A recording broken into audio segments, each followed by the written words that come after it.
day, good people. Good day, good people. How's everyone doing?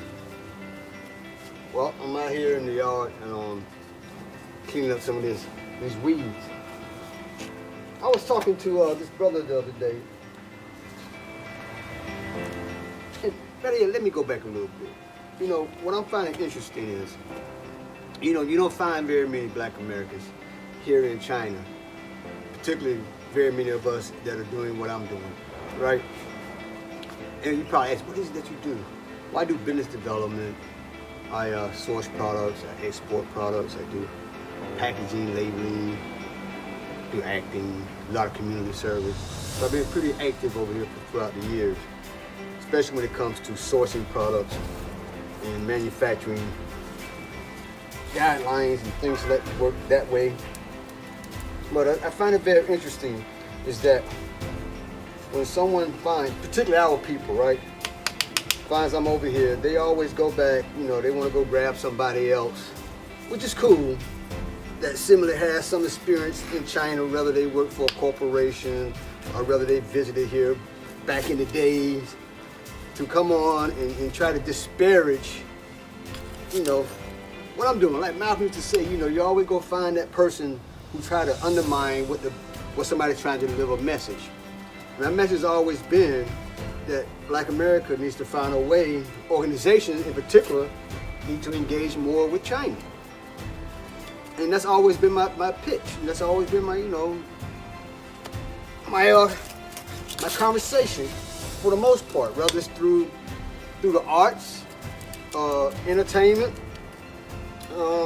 business development, education, many avenues that we could explore opportunities here in China. However, as we move forward in this thing, I realized that after talking to another brother last night, he's heavy into STEM, right?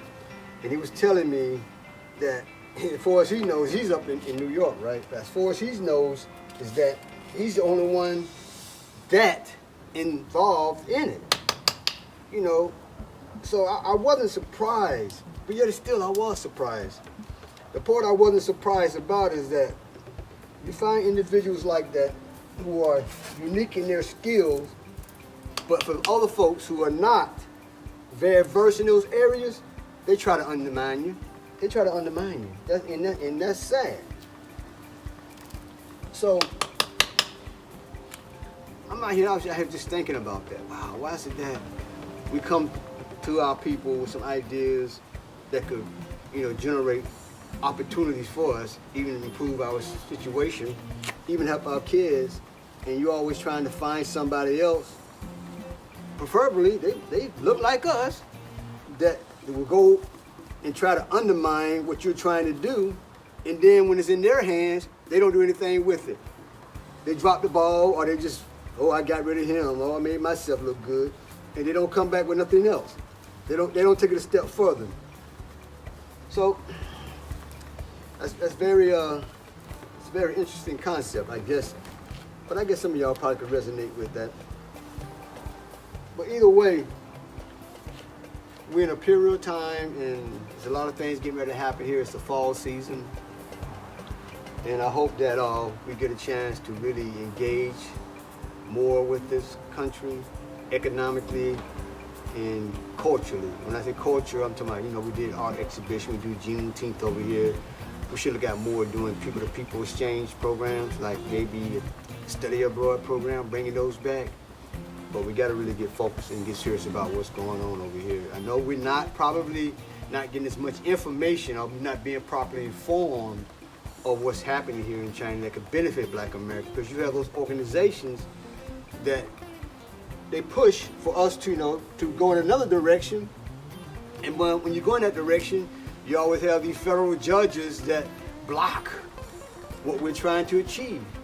Every time you step up and say, we're going to have these contracts, these set-asides, all these things for Black American businesses, then you turn around and have a federal judge say, no, you can't do that. This is discrimination, it's racism, all that types of things that happen that they're saying, and it prevents that process from going forward.